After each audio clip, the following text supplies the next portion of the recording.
Ouvir mensagens e ler livros só vai acarretar o que Tiago disse mesmo. Vocês não queiram ser mestres, porque os mestres receberão mais duro juízo. Então vamos ler o texto. Mateus 13, versículos 44 ao 50. Palavra do Senhor. Também o reino dos céus é semelhante a um tesouro escondido num campo, que um homem encontrou e escondeu, e pela sua alegria foi e vende tudo quanto tem e compra aquele campo. Outro sim, o reino dos céus é semelhante ao homem negociante que busca boas pérolas. Encontrando uma pérola de grande valor, foi e vendeu tudo quanto tinha e a comprou. Igualmente, o reino dos céus é semelhante a uma rede lançada ao mar, e que apanha toda a qualidade de peixes, e estando cheia, a puxam para a praia, e assentando-se, apanham para os cestos os peixes bons, os peixes ruins, porém, lançam fora. Assim será na consumação dos séculos. Virão os anjos e separarão os maus dentre os justos, lançá-los-ão na fornalha de fogo, ali haverá pranto e ranger de dentes. Amém, irmãos? Vamos orar?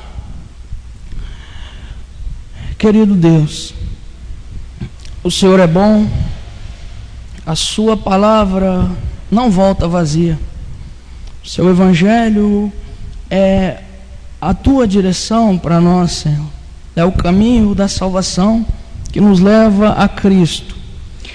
Ó Senhor, nós pedimos que o Senhor venha aplicar essa palavra ao nosso coração, que o Senhor venha me ajudar com essa pregação, que os irmãos possam abrir o coração ao Evangelho, que tua palavra, Senhor, tenha honra, não a mim, mas a tua palavra. É a sua palavra que vai ser exposta, que o Senhor obtenha glória através dessa ministração.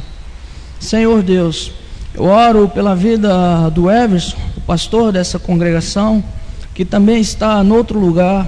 Que o Senhor ajude-o na sua ministração, que o seu filho esteja em suas mãos, que ele continue sendo fiel à tua palavra, que os irmãos ali sejam abençoados, sejam edificados, que a palavra transforme ali corações também, Senhor. Deus, que o Senhor continue lembrando do Gabriel, que o Senhor possa, Senhor, continuar fazendo a tua vontade, que é boa, perfeita e agradável, que aquela vida, que a vida daquela família esteja em tuas mãos, que essa enfermidade, Senhor, não seja para a morte, mas seja para a glória do Senhor. Que o Senhor possa, pelos teus meios, muitas vezes desconhecidos por nós, ser exaltado ali naquela família, naquela vida.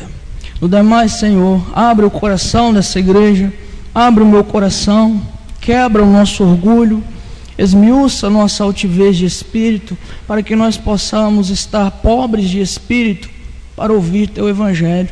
No nome santo de Jesus, teu filho, te agradecemos. Amém. Meus irmãos,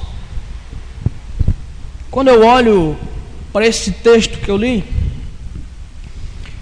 eu enxergo uma mensagem muito importante. A mensagem nessa noite é realidades do reino dos céus. Realidade do reino dos céus. Algumas realidades muito importantes, muito necessárias para a sua igreja. Jesus nos ensinou nessa palavra. O capítulo 13 de Mateus, podemos dizer assim, é por excelência o capítulo das parábolas. Mateus 13, Jesus nos traz vários ensinamentos em 7 parábolas. Jesus nos fala no capítulo 13 da parábola do semeador. Jesus nos fala também da parábola do trigo e do joio. Ele também nos fala da parábola da semente do grão de mostarda. Ele nos fala também da parábola do fermento utilizado na massa.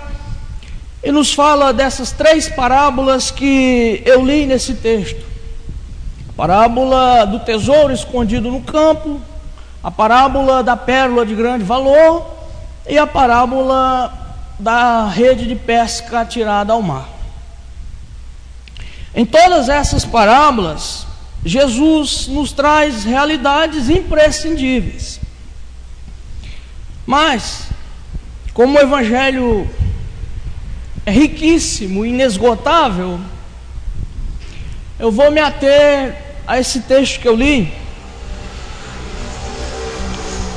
e vou trazer agora para vocês algumas realidades que Jesus nos fala acerca do Evangelho, acerca do reino dos céus.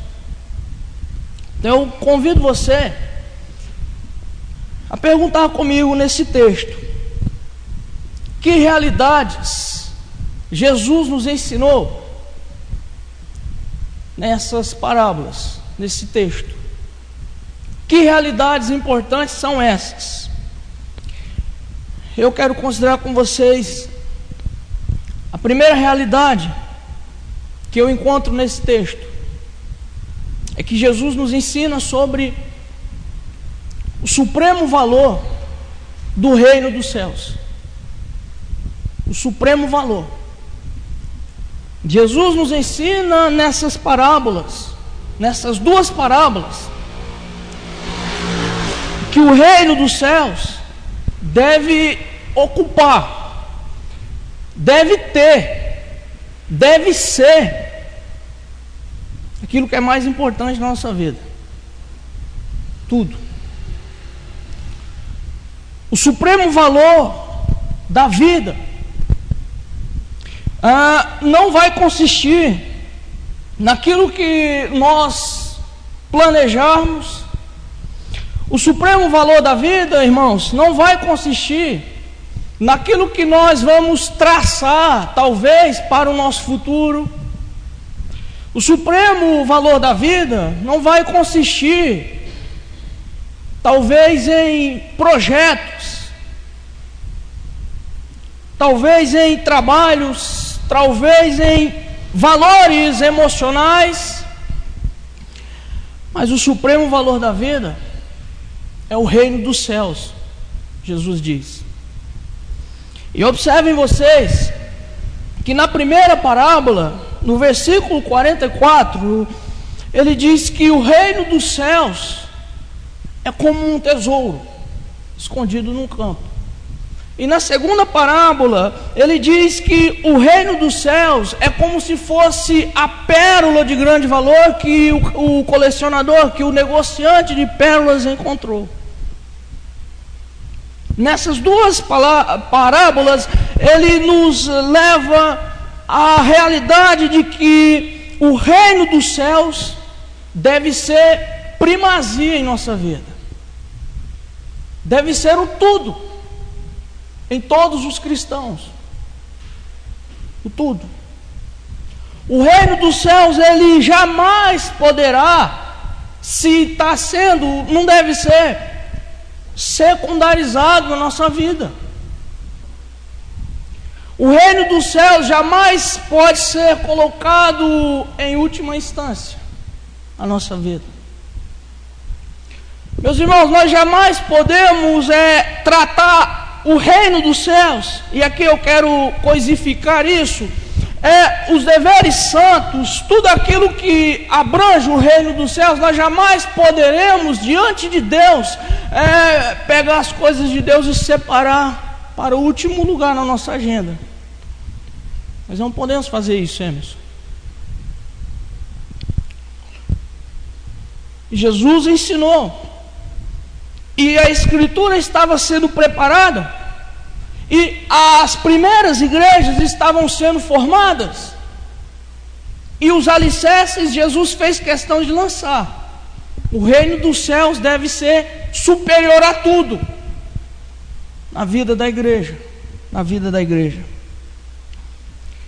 Isso é tão importante que dentro desse texto eu encontro isso exemplificado de forma tão explícita e tão bendita, Por exemplo, Jesus nos mostra que o reino dos céus é mais importante que bens materiais.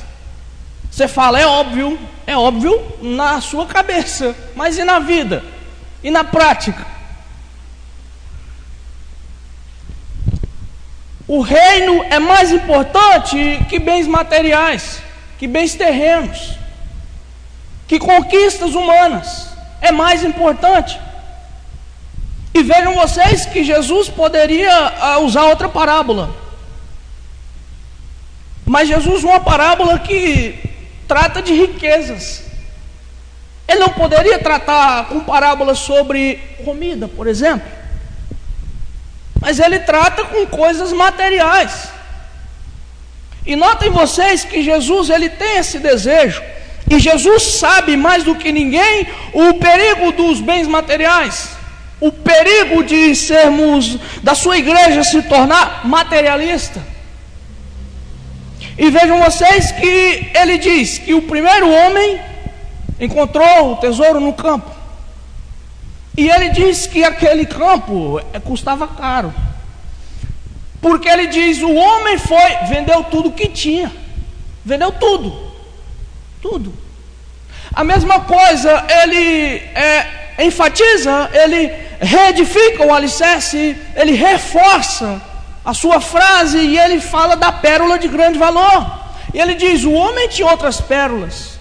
Ele era um negociante de pérolas, mas quando ele encontrou a grande pérola, ele vendeu tudo e comprou. Vendeu tudo. Vendeu. Ele vendeu tudo que tinha, porque o reino dos céus é superior. Vocês não lembram do rico, do jovem rico, que tinha o seu coração nos bens materiais? A palavra de Jesus foi, vai e vende tudo, e terás um tesouro nos céus. Porque o reino dos céus é superior a tudo. Tudo. O reino dos céus é superior a bens materiais. É superior. E a nossa sociedade é uma sociedade mais que avarenta e cobiçosa. A nossa sociedade, ela é pós-eleição. Então a moda da vez era a briga socialismo ou capitalismo. Então os cristãos, ao invés deles seguirem o evangelho, não. Ou eles são esquerdistas demais, ou eles são capitalistas demais. E são avarentos. Avarentos. O que essa sociedade dita para nós? Quanto mais se tem, mais se quer ter. Você não consegue assistir um vídeo no YouTube sem o anúncio de um técnico, de um coach. Você quer transformar 1000 num milhão? É isso. A sociedade é dessa forma. Se você trabalha empregado, você tem um patrão e você sabe qual que o desejo do coração dele é. Ele quer ter. Ele quer ganhar. Ele quer grana. Ele não se satisfaz. Não se satisfaz. O homem pecador, o homem ímpio é dessa forma. Mas se não bastasse a sociedade, as igrejas modernas acompanharam esse caminho maldito. As igrejas estão igual ou pior que o mundo. Eu estou errado? O que dizer desses pregadores de prosperidade? Em muitos arraiais não se prega mais a palavra. Em muitos lugares tem uma coisa aí, eles chamam teologia de prosperidade. Nesses arraiais aí, Deus não é mais Senhor. Deus não é mais aquele que enviou o seu Filho para salvar o mundo. Não. Nesses lugares, Deus foi transformado num banco fornecedor. É isso que se transformou.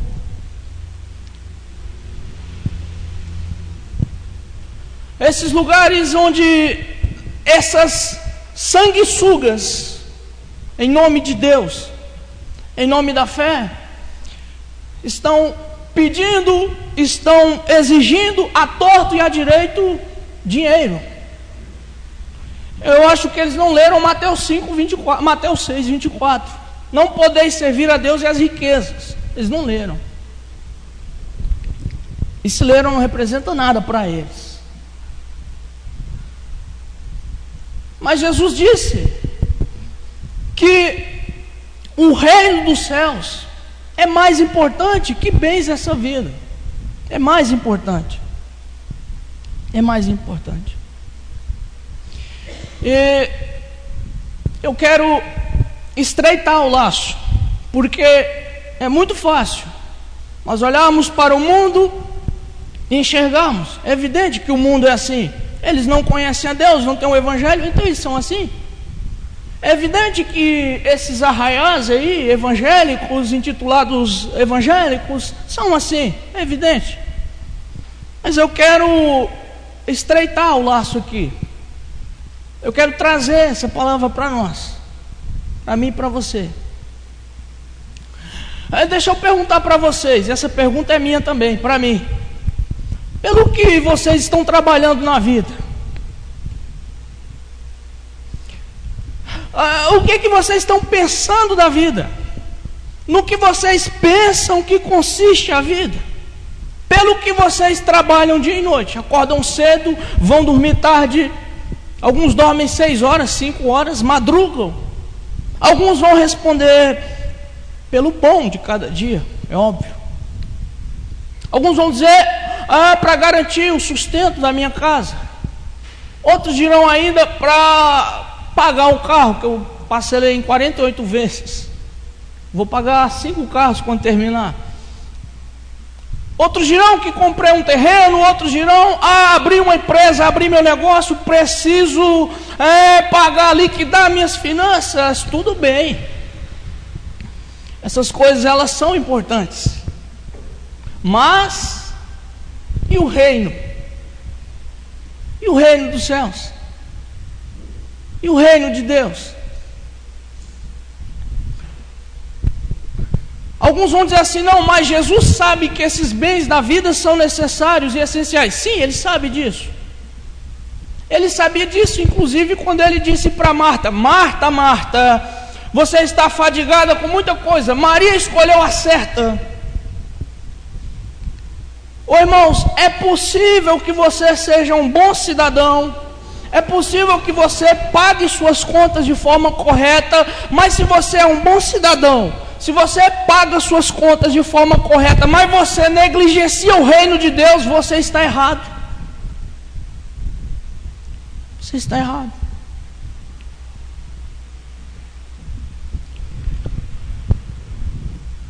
Mas vamos apertar o nó da corda aqui. Se eu perguntasse para você agora, no ano que passou, esse ano já foi quase embora, né? No ano que passou, quanto por cento que você adquiriu? Você diria 50%, eu consegui 30%, 70%. Mas a pergunta que não quer se calar seria essa: quanto por cento você deu para o reino? Investiu no reino dos céus? Não será essa a palavra que Jesus diz? Não ajunteis tesouro na terra, mas ajunteis tesouro nos céus? Vocês acham que Mateus capítulo 6, quando Jesus fala desses ensinamentos sobre o tesouro nos céus, vocês acham que ele estava falando para os fariseus que já eram avarentos, perdidos? Não era. Ele falava com os discípulos. Eram os discípulos. Porque Jesus sabe o perigo que é nós nos engodarmos, nos panturrarmos com essas coisas e colocar o reino dos céus lá no último lugar da nossa vida, irmãos. Ele sabe. Ele sabe. Ele sabe. Ele sabe. Irmãos, daqui a 100 anos, Não vai importar muito não a mansão que eu e você construímos. Não vai importar muito não os nossos complexos empresariais, se eles estiveram à parte de Deus. Daqui a 100 anos, a sepultura vai abrir sua boca e vai reivindicar cada centavo que nós usamos para investir no nosso banco chamado ego próprio, de materialismo. Isso vai acontecer. Porque o reino dos céus é mais importante. Se eu tivesse que dizer uma palavra para você, eu diria, igual Jesus disse para Marta: Marta, Marta, eu diria para você: pare. Você está talvez buscando a coisa errada, e uma só te é necessária. Escolha a certa. Amém?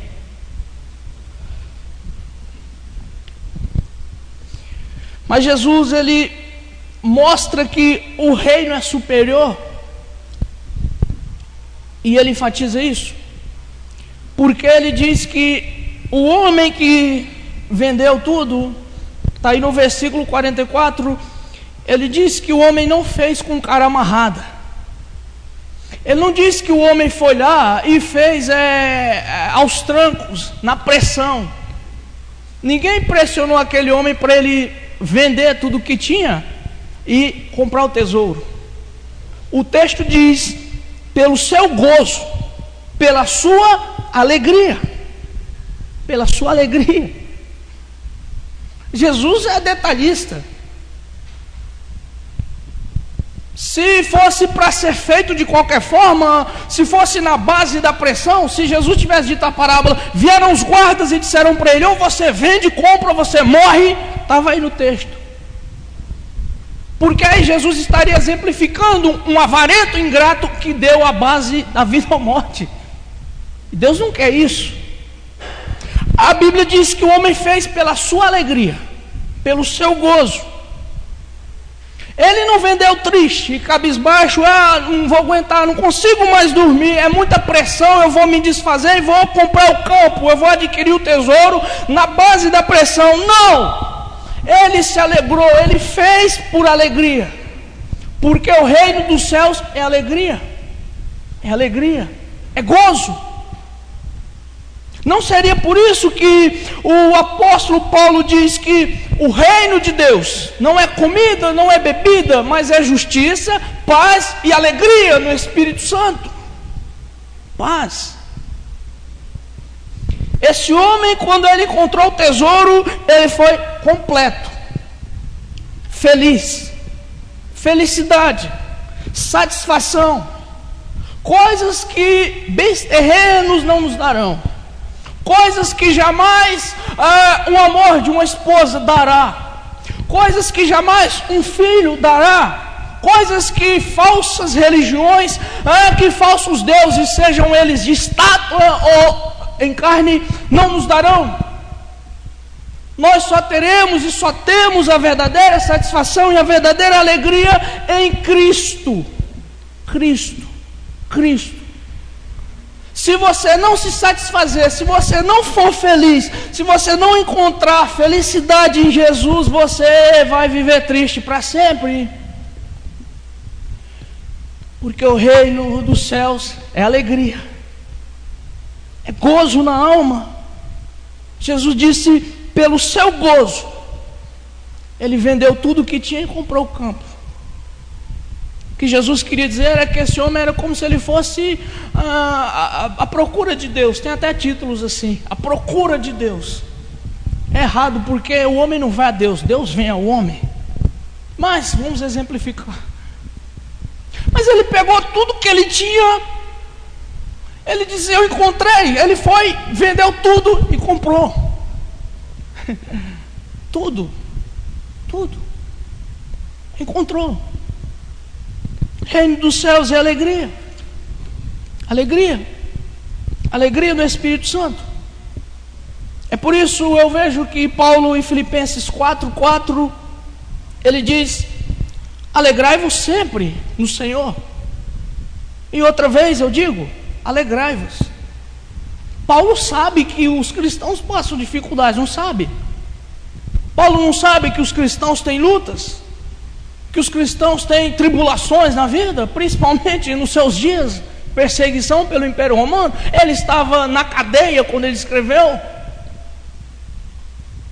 Mas mesmo assim o apóstolo, inspirado pelo Espírito Santo, disse: alegrem-se sempre. Sempre.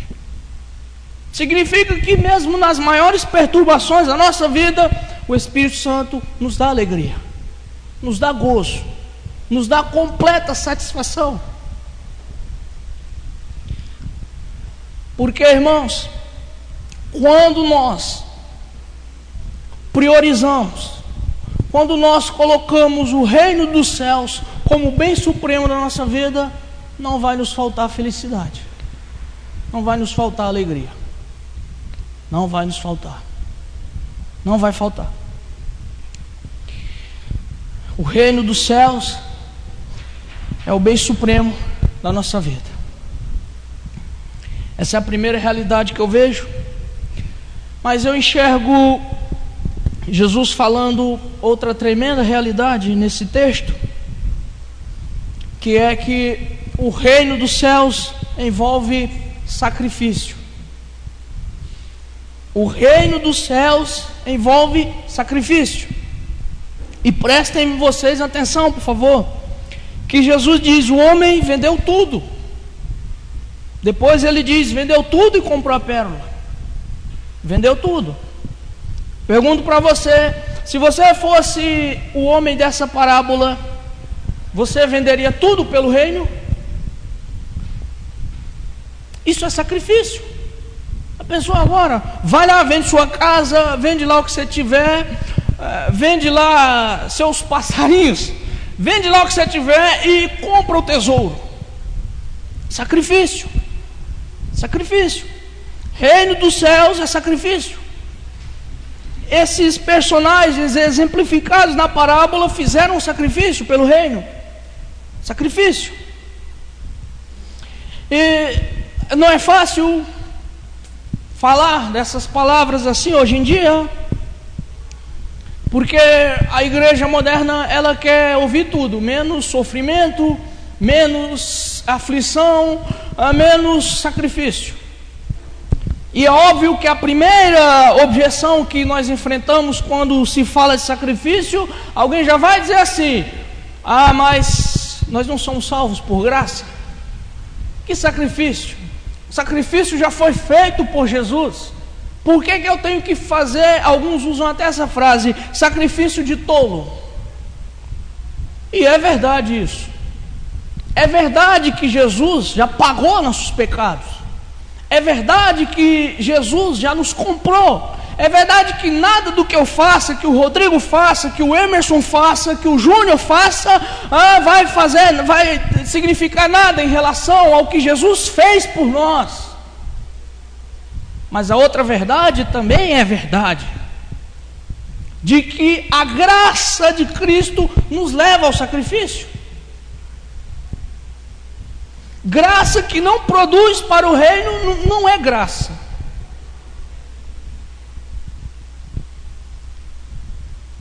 Deixa eu exemplificar. Se tem alguém que ensinou sobre graça na Bíblia, é o apóstolo da graça, é o pregador da graça, é o apóstolo Paulo. Se tem um homem que entendeu da graça, que inspirado por Deus falou sobre a graça, é Paulo. E eu estou seguro que não tem um apóstolo, um escritor do Novo Testamento que se sacrificou tanto pelo reino dos céus. Paulo é por excelência o apóstolo dos apóstolos, nesse sentido. Ele não era só um gênio usado por Deus quando escrevia, ele era também um grande desbravador do Evangelho. Foi Paulo que escreveu Romanos, foi Paulo que escreveu Efésios, foi Paulo que escreveu Gálatas. Em todas essas cartas a graça de Deus é ensinada. Mas Paulo foi um homem que se sacrificou pelo Evangelho, que deu sua vida pelo Evangelho. Por exemplo, quando nós lemos 2 Coríntios, lá no capítulo 11, Paulo faz um elenco de muitos sofrimentos, muitos. Nenhum apóstolo de Cristo, dos 12, sofreu igual Paulo. E eu pergunto para você, Paulo tinha graça na vida? Paulo foi tocado, transformado, regenerado pela graça? Sim. Mas essa graça que alcançou Paulo era uma graça que pegava Paulo e colocava ele numa poltrona, sentava ele e dizia: agora você é salvo, liga a TV até pelos séculos e séculos. Não foi isso que aconteceu. A graça na vida de Paulo não foi um entorpecente, muito pelo contrário, foi uma força propulsora que fez ele evangelizar o mundo dos seus dias. Porque o reino dos céus envolve sacrifícios. Veja, por exemplo, o que Paulo escreve em Colossenses 1, versículo 24, quando ele vai nos dizer: me alegro no que padeço por vós, a igreja, e cumpro no meu corpo o que resta das aflições de Cristo. Oi, Paulo, será que Paulo estaria dizendo que faltava Jesus cumprir algumas aflições? Será que Paulo estaria dizendo que falta algo ser feito pela obra salvífica do sacrifício de Cristo? É óbvio que não. O que Paulo estava dizendo é que Jesus morreu, pagou nossos pecados, salvou, nos tirou da condenação eterna e deixou a missão para nós, que é pregar o Evangelho, levar o Evangelho. E é nesse sentido que ele diz: eu pregando, eu sofrendo pelo reino dos céus, eu me sacrifico, eu cumpro no meu corpo as aflições de Cristo. É isso. Não no que diz respeito a completar a salvação, não, mas no que diz respeito ao seu dever aqui na terra. Porque o reino dos céus envolve sacrifício. Por isso que Jesus, nesses personagens, diz assim: venderam tudo pelo reino. Isso aqui se aplica a qualquer esfera da nossa vida: bens materiais, tudo aquilo que era empecilho, tudo aquilo que impedia esses personagens de encontrar o reino, de encontrar o verdadeiro valor, o reino dos céus, eles deixaram de lado. Não existe evangelho fácil. Não existe evangelho que não envolva sacrifício. Os apóstolos do Senhor se sacrificaram pelo reino. Lá em Lucas capítulo 18, versículos 28 e 29, os apóstolos, principalmente Pedro, diz: deixamos tudo, deixamos casa, esposa, família, por ti, o que é que ganharemos? Jesus disse: não há quem tenha deixado casas e mulher e filhos pelo meu nome e que não haja de receber 100 vezes mais nessa vida e em breve a vida eterna. Eles receberam bens materiais? Não. Eles receberam confortos emocionais? Não. Eles receberam reconhecimento mundial? Não. Eram perseguidos dia e noite, cabeça a prêmio. Eles receberam o Espírito Santo habitando.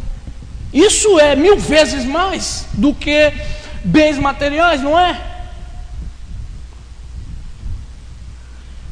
Irmãos, evangelho envolve sacrifício. Quando nós somos transformados, como que automaticamente o Espírito Santo nos leva a se sacrificar por Cristo.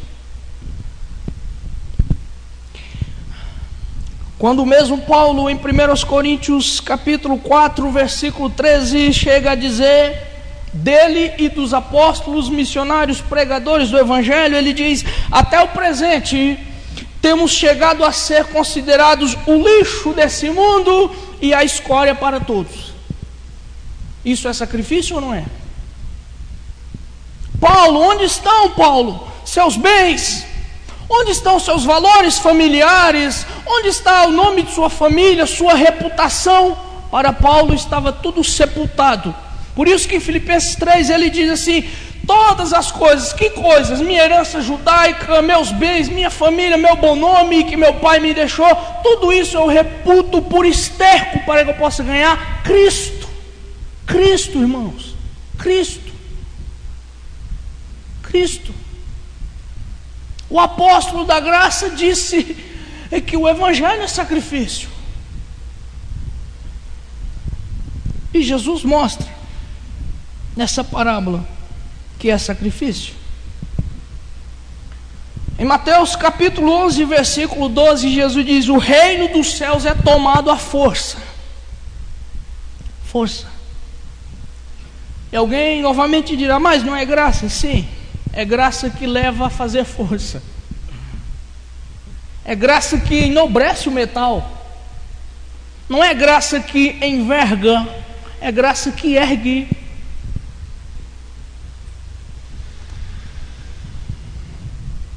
Graça que não conduz à transformação, que não leva à renúncia, que não transforma, que não faz nos deixar o pecado, deixar a velha vida, deixar o pecado em suas variadas formas. Não é graça, é desgraça. Evangelho que não transforma, que não leva os filhos de Deus a viverem pelo reino, a se sacrificarem pelo reino, não foi o evangelho. O evangelho verdadeiro envolve sacrifício, o reino dos céus.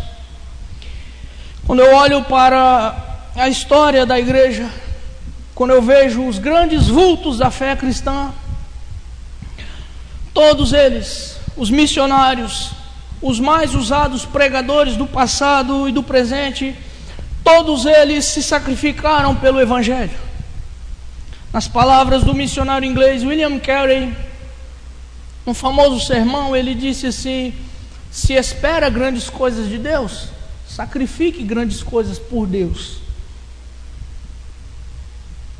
William Carey, no século 17. Deixa eu exemplificar. Vocês já ouviram falar de David Brainerd, um jovem missionário que foi aos índios da antiga Nova Inglaterra, hoje os Estados Unidos? Um jovem de 27 anos, irmã Clarice, e ele recebe um chamado para pregar o evangelho aos selvagens, às margens do rio Delaware. E ele prega para esses bárbaros, e ele vai. E ele ficava com os índios que não hospedavam ele num grande hotel, 5 estrelas. Os pregadores de hoje é assim, né? Vou pregar num congresso em tal lugar, hotel 5 estrelas, carro fretado do mais caro. Não, ele ficava com os índios que fazia ele dormir no chão. E a alimentação dele, ele comia pão embolorado, andava a cavalo no meio dos pântanos e florestas dos Estados Unidos para pregar o evangelho, para se sacrificar por Cristo. Um jovem que diziam que ele mais orava do que vivia. Alguém dizia assim: cadê David Brainerd? Alguém dizia assim: está orando. Era jovem, era inteligente, era talentoso, mas deixou tudo pelo evangelho, se sacrificou por Cristo. E ele era tuberculoso, e aos 29 anos ele morre. Morreu. Uma vida muito curta.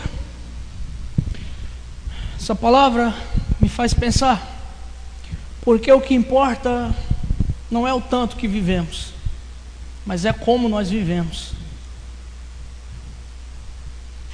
Se sacrificou pelo evangelho. David Brainerd. Hudson Taylor, o grande missionário que fundou as missões no interior da China. Hudson Taylor deixou seu país, deixou os seus projetos, embarcou no navio, passou 30 dias no navio e foi desembarcar num país de língua estranha, sem recursos nenhum, nem a junta de missão sustentava ele, e ele foi. pregou o Evangelho, se sacrificou pelo Evangelho. Reino dos céus envolve sacrifício. Charles Thomas Studd, um jovem bem-sucedido no esporte, herdeiro de uma fortuna milionária, e no auge da sua fama se converteu a Jesus e colocou no seu coração fazer missões na África e na Índia. E ele foi, pegou tudo que tinha, vendeu e investiu em missões, no Evangelho. Foi pregar para os pagãos. E um dia uma repórter perguntou para si: Charles, você não acha que você está sendo exagerado? Não é grande coisa? Você não acha que é sacrifício demais o que você faz? Aí ele olhou e disse assim: moça, se Jesus Cristo é Deus e Ele deu a sua vida por mim, não há sacrifício tão grande que eu possa fazer por Ele. Já ouviram aquele hino tão famoso? Morri na cruz por ti, que fazes tu por mim? Já ouviu? Reino dos céus é sacrifício. Sacrifício. Sacrifício. E para finalizar esse exemplo, o missionário Jim Elliot, quando ele foi no século XX pregar o Evangelho às tribos selvagens do Equador, os assassinos mais bárbaros que existiam dentre os índios da floresta do Equador, às margens do grande Amazonas, e ele foi para lá, fundou a missão, acampou o avião, eles evangelizavam, faziam contato, atiravam alimento, os selvagens vinham, buscavam, aprenderam um pouco os primeiros contatos, até que eles disseram: agora é seguro. Eles pousaram numa praia lá próximo a esses selvagens. O resultado foi que morreu ele e mais 4 amigos. Morreram, martirizados. Tinha esposa, tinha filhos. E alguém escrevia para ele e dizia: você não quer aceitar o pastorado dessa igreja, em vez de ir para o meio da floresta? E ele respondia em várias cartas, está escrito, eu já li várias delas. Ele diz assim: vocês não entenderam nada. Vocês não entenderam. Eu não estou dizendo não a vocês, eu estou dizendo sim a Deus. Se eu disser sim a vocês, eu direi não a Deus. Então, entre me sacrificar por vocês, eu prefiro me sacrificar por Deus. Por Deus. Foi ele que disse uma famosa frase: não é tolo aquele que dá o que não pode reter, para ganhar aquilo que não pode perder.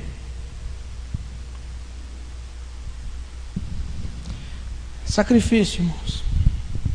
Jesus nos fala sobre sacrifício. Todos esses santos de Deus se sacrificaram pelo reino, não para serem salvos, mas para salvar outros, para levar o Evangelho aos confins da terra, para pregar o Evangelho. Sacrifício. E muitos hoje não se sacrificam por nada. Por nada. Para muitos hoje vir num culto é um sacrifício. Chovendo ainda, meu Deus, é demais isso aí. Nós precisávamos, acho que, ler um pouco na internet mesmo sobre igreja perseguida na Coreia, em outros lugares. Porque lá sim o Evangelho é sacrifício. Não que não estejamos vivendo o Evangelho, mas que nós estamos em falta com o Evangelho, em muito. Sacrifício. Acho que cada um de nós deve orar para Deus: Deus, me toca com essa graça profunda. Me leva, Senhor, a níveis maiores, para que eu possa pelo menos viver 0,1% do que esses santos viveram. Daquilo que o Senhor prescreve para mim na palavra. Deus, o Senhor fala tanta coisa, tanta realidade no seu Evangelho, e eu não vivo nem um múltiplo 1000 vezes disso aí. Nada. Nem uma milésima parte disso eu vivo. Sacrifício. Sacrifício. O reino dos céus é sacrifício. Amém, irmãos? Mas eu quero falar nesse terceiro tópico. A terceira realidade que Jesus nos ensina é que o reino dos céus é juízo para os ímpios e salvação para os santos. Juízo. E ele nos mostra isso na parábola da rede lançada ao mar. E ele diz: virão os santos anjos, juízo, e separarão os santos dos ímpios. Ele diz isso na parábola. Isso significa juízo. Juízo. Representa que algum dia, no fim dos tempos, que eu não sei quando, nem você sabe também, mas vai chegar um grande dia que o Rei dos Reis, o Senhor dos Senhores, vai fazer juízo, justiça, justiça. O inferno, irmãos, é uma realidade. O inferno, a doutrina do inferno é uma doutrina fundamentada nas Escrituras, na palavra de Deus. Embora muitos não se falem, não se preocupem, não preguem, mas é a realidade da palavra. Jesus falou nos evangelhos mais advertências sobre o inferno, sobre o castigo, do que propriamente sobre os céus.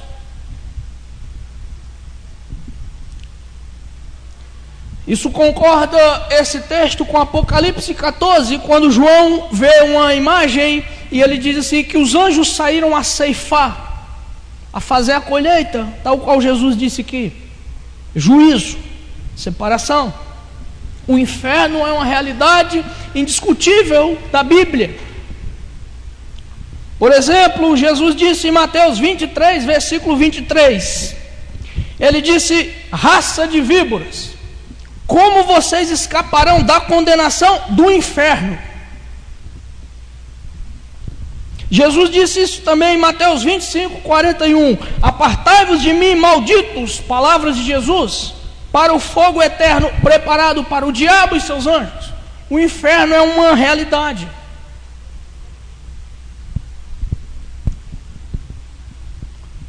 Foi Deus que criou o inferno para punir o diabo, e o ser humano andou pelo caminho do diabo e se rebelou contra Deus.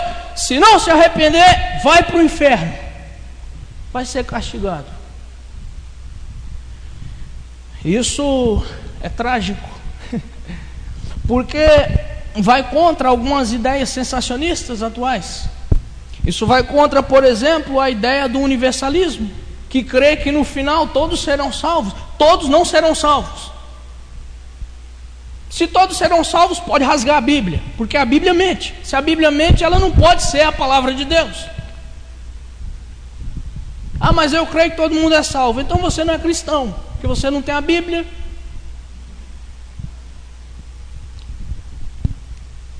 Isso vai contra, por exemplo, as heresias pagãs de reencarnação, de que o homem reencarna até aperfeiçoar o espírito. Não vai. Isso vai contra. Isso vai contra o purgatório católico romano, que diz que as almas vão para um lugar e vão ficar purgando até encontrar um certo aperfeiçoamento. Vai contra. Não. O inferno é lugar de punição. No fim não reencarnarão quando morrerem, não purgarão, não serão salvos todos, não. No fim, se não forem filhos de Deus, irão arder nas chamas. Essa realidade do inferno vai contra a visão romântica atual, de que Deus é bonzinho, Deus é amor. Vai contra essa ideia de que Deus é um Papai Noel sentado num carro vermelho, andando com alguns animais, arrastando ele para cima e para baixo. Vai contra. Vai contra. Deus é amor, sim, mas o amor de Deus é dentro do que Ele estabeleceu. Uma realidade, o inferno. Ninguém falou amém. Mas é uma realidade. Mas eu vou encerrar, porque é uma realidade do reino dos céus, de que o reino dos céus é salvação dos santos. Salvação. E por isso Jesus diz: Ele vai separar os bons dos maus. Assim como na parábola ele disse: separarão os peixes ruins dos bons, e porá os peixes bons no cesto. Separação. Um dos significados de salvação também é separação. Um dos significados de santificação é separação. Um dos significados de justificação é separação. Separados daqueles que mereciam a ira e agora são alvos da salvação. Salvação. Jesus nos fala nesse texto da salvação. Ô irmãos, a igreja, nós não somos daqueles que, conforme Paulo fala, combatem no ar.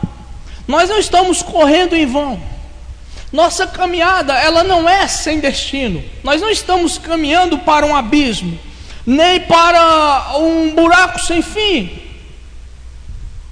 Nossa rua, ela não é sem saída. Nossa caminhada tem um destino: salvação eterna. Salvação. Salvação. E quando eu penso na salvação, e rapidamente para encerrar, eu penso na transformação dos nossos corpos. Quando eu imagino sobre isso, porque quando eu leio 1 aos Coríntios capítulo 15, Paulo diz que todos seremos transformados e receberemos um corpo glorificado. Ele diz: seremos transformados. Isso que é corruptível vai se transformar em incorruptibilidade. Isso é tremendo, porque eu não vou mais estar sujeito às dores, eu não vou mais estar sujeito à fome, eu não vou mais estar sujeito a doenças, não. Eu vou receber um corpo potencializado, transformado, santificado e glorificado,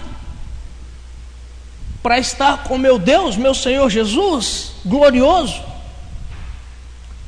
Isso não é maravilhoso? Alguns já estão chegando numa certa idade, com todo respeito, e as dores já são imensas. No reino dos céus essas dores vão embora. Quando a trombeta soar, seremos transformados. Aleluia. Fico olhando o seu Lourenço. Seremos transformados em Cristo. Isso é maravilhoso. E eu vou além, porque Filipenses 3:21 diz que Jesus transformará o nosso corpo para ser conforme o seu corpo glorioso. Olha que maravilha. Não vai ser só nos dar um corpo glorificado, Rodrigo. Vai ser nos dar um corpo glorificado semelhante. Não é igual, viu? Não vai cometer heresia. É semelhante ao de Jesus. Semelhante, parecido, é paralelo em algum sentido. Mas vai ser um corpo assim. Eu fico maravilhado porque quando eu leio 1 João capítulo 3 versículo 2, João diz: quando ele se manifestar, seremos semelhantes a ele. Aí ele fala, ó, Paulo diz: vai nos transformar conforme ele, parecido com ele. E João diz: quando ele se manifestar. Aí eu penso quando Jesus manifestou no seu corpo glorioso. E quando eu vou para os evangelhos, eu vou ver que Jesus, no seu corpo ressurreto, não possuía limitações físicas. Imagina, João capítulo 20 diz que os discípulos estavam trancados, portas cerradas, o texto é claro, e Jesus chegou lá. É como se nós, com medo das perseguições, trancássemos a igreja, decepcionados ainda, não crendo que Jesus ressuscitaria, e de repente Jesus do nada aparece. E era corpo, era carne. Não era fantasma igual os gnósticos diziam, era corpo. Por isso que quando Tomé disse, se eu não ver lá as marcas, eu não creio. Ele disse assim, toca e não ser incrédulo, mas crente. Tocou, era ele. E nós seremos assim, parecidos. Mas eu vou além e eu vou terminar aqui. Lembrem-se de que Jesus ascendeu aos céus, não foi? E eu quero pensar, especular. A Bíblia fala de terceiro céu. Paulo diz em 1 Coríntios capítulo 12, diz assim, fui levado ao terceiro céu e vi visões de Deus, que é o homem mortal, não vou relatar, ele não relatou mesmo até hoje. Mas em Neemias 9,6 diz assim, tu és Senhor, tu fizeste o céu dos céus e todo o seu exército. Então tem 3 céus, a Bíblia fala. Então se a gente fosse exemplificar, ou errando ou não, ainda que não seja exato, mas mais ou menos assim, teríamos o primeiro céu aí, que a gente enxerga que é a nossa atmosfera. Teríamos talvez um segundo céu, onde estão os milhões de estrelas, os bilhões de estrelas, os milhões e milhares de galáxias, os planetas. Talvez fosse assim.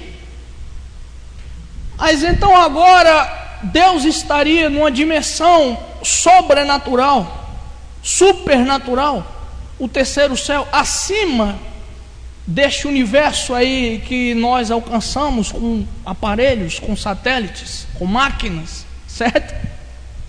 Então imaginem vocês agora que a Bíblia diz em Lucas capítulo 24 que Jesus ascendeu aos céus. E em Atos capítulo 1 diz assim que Jesus subia aos céus enquanto os discípulos olhavam para ele. Vocês viram que o Everson falou esses dias aqui sobre a velocidade da luz, não foi? Ele falou que é 150 mil quilômetros por segundo. A velocidade da luz é isso? Milhões. Isso. Então imaginem vocês agora, Jesus atravessando o universo nesse corpo glorioso. Agora imagine que nós atinjamos essa potencialização, nós recebendo esse corpo glorioso. Imaginem que as dimensões físicas, nenhuma delas mais poderão conter a glória irradiante que vai estar sobre os nossos corpos. Amém. Isso é maravilhoso, não é, irmãos? Isso é glorioso. Isso é glorioso.